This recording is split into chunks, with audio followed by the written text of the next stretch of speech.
Welcome to the Writer's Journey podcast. I'm Michael Laron, a science fiction and fantasy author on a journey to go from nobody to bestseller, and I'm documenting every step of the way. Tune in every week as I pull back the curtain on my writing life and how I'm building a writing career while working a full-time job, raising a family, and attending law school classes in the evenings. You can find show notes for this week's episode, a free starter library of my fiction, and much more at michaellaron.com. Enjoy the show. Hello and welcome to episode 52. In this episode, I celebrate the 1-year anniversary of the Writer's Journey.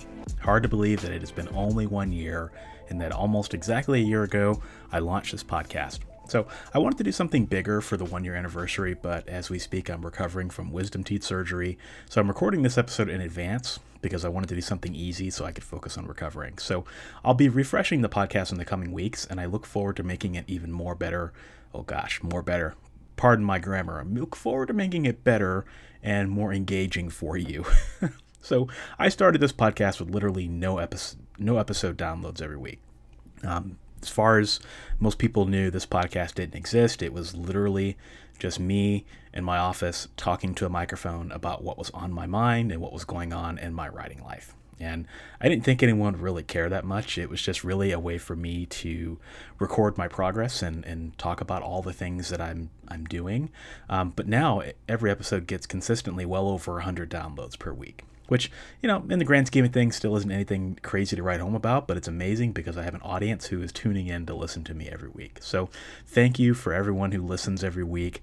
I really appreciate you, and I love doing this show, and I'll continue to do it because there's the community support, and I can't wait to see what year 2 brings. So here's to another great year, and for the rest of this episode, sit back and enjoy some of my favorite highlights from the first year of the Writer's Journey.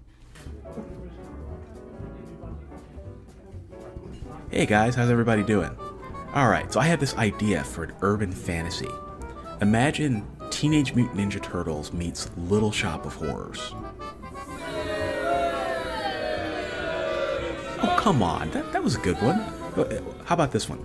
It's an idea for a post-apocalyptic novel. Imagine a blender and a gang of household appliances trying to make their way in a post-nuclear world. It's like The Brave Little Toaster meets The Last of Us. Huh? Get off the stage! What the hell's the matter with you people? Haven't you read quality fiction lately? Hey, what are you... Hey, get your hands off me. Hey, stop.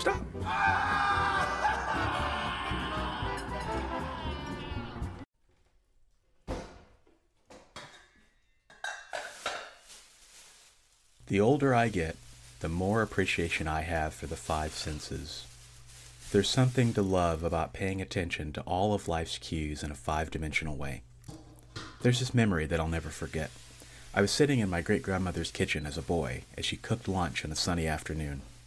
I remember relishing the sweet smell of fresh cornbread when she pulled it out of the oven, collard greens simmering on the stove with a ham hock bobbing on the surface, the ceiling fan whirring wildly, Judge Judy blaring on the TV, people screaming at each other, sugar exploding on my lips as I drink a cold can of grape soda, beads of sweat on the shiny can like translucent pearls.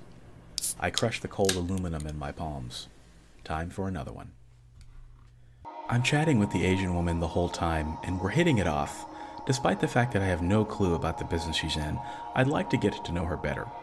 I'm pretty shy when it comes to these things, but I mustered up the courage to ask her out for ice cream. Her eyes light up when I ask the question, and then she says to hold on. She needs to ask her manager if he would give her permission to go out with me for ice cream.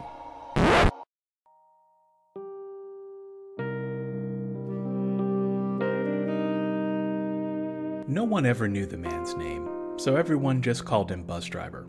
He had only one facial expression, and that was stone-faced, staring straight ahead.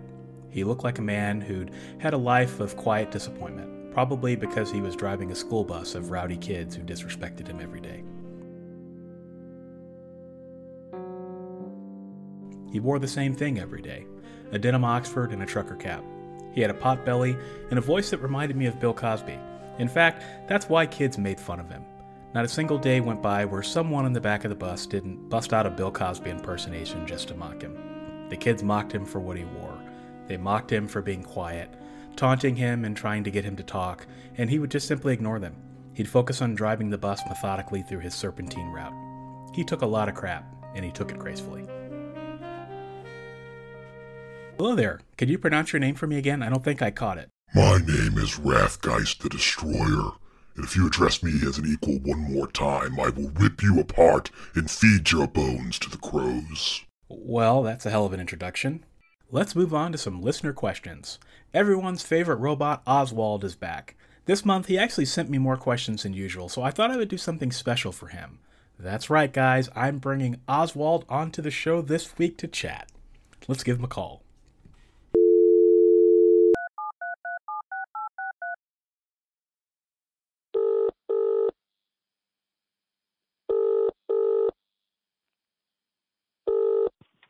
Listen, I've told you to stop calling me one more time and I'm calling the police. Hey Oswald, it's me, Michael Laron, Writer's Journey podcast, remember? Oh, hello Michael. Someone from Iowa has been prank calling me. If I get one more phone call, I'm going to lose a bolt. Welcome to the world's scariest haunted house. I'm your guide Igor, and if you're lucky, you will die a swift death tonight. This way, please. Oh, hey Igor, how's it going, buddy? Good to be here. I like what you've done with the drapes. Very tasteful. Hurry up.